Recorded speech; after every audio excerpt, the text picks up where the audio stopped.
এই দিনাজপুর অঞ্চলকে সমগ্র বাংলাদেশ জানে কৃষি প্রধান দেশ হিসাবে, কৃষি প্রধান এলাকা হিসাবে, তাই তো নাকি? এখন এই কৃষি প্রধান যে অঞ্চল, কৃষি প্রধান যে এলাকা, এই এলাকায় আমরা চাই কৃষির সাথে সম্পর্কিত শিল্প গড়ে তুলতে ধীরে ধীরে, যাতে করে কৃষির সাথে, যেমন এই এলাকার লিচু বিখ্যাত, বাংলাদেশ বিখ্যাত, জগৎ বিখ্যাত এই এলাকার লিচু, কিন্তু এই লিচুকে প্রক্রিয়াজাতকরণের মাধ্যমে আমরা বিদেশে রপ্তানি করতে পারবো, কিন্তু সেইটা এখনো করা সম্ভব হয়নি।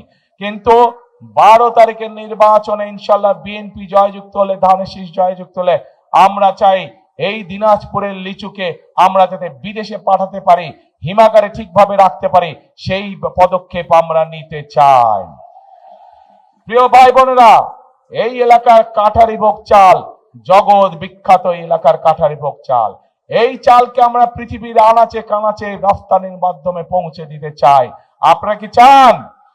ইনশাল্লাহ আমরা সেই কারখানা এখানে তৈরি করতে চাই। লিচুর জন্য আমরা লিচু যাতে প্রক্রিয়াজাতকরণের মাধ্যমে সারা পৃথিবীতে পৌঁছে দেওয়া যায়, সেটির কারখানা আমরা এখানে তৈরি করতে চাই। প্রিয় ভাই বোনেরা, এই এলাকায় শুধু রপ্তানিমুখী বা শিল্প স্থাপন করলেই হবে না।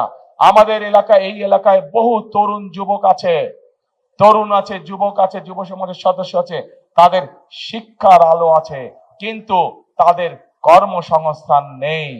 আমরা চাই এই এলাকায় বিভিন্ন রকম ভোকেশনাল এবং ট্রেনিং ইনস্টিটিউট তৈরি করতে, যার মাধ্যমে এই এলাকার ছেলে মেয়েদেরকে আমরা বিভিন্ন বিষয়ে ট্রেনিং দিতে চাই, বিদেশি ভাষা শিক্ষা দিতে চাই আমরা, যার মাধ্যমে তারা দেশেই হোক বিদেশেই হোক কর্মসংস্থান করতে পারে, নিজেদের কর্মের ব্যবস্থা করতে পারে।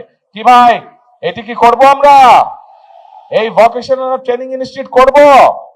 আচ্ছা, যদি করতে বলতে হবে তো ভাই কি করব, আমি তো বলছি করব, আপনাদের যদি বলেন চাই, তখন ইনশাল্লাহ আমরা করব। চাই ইনশাল্লাহ।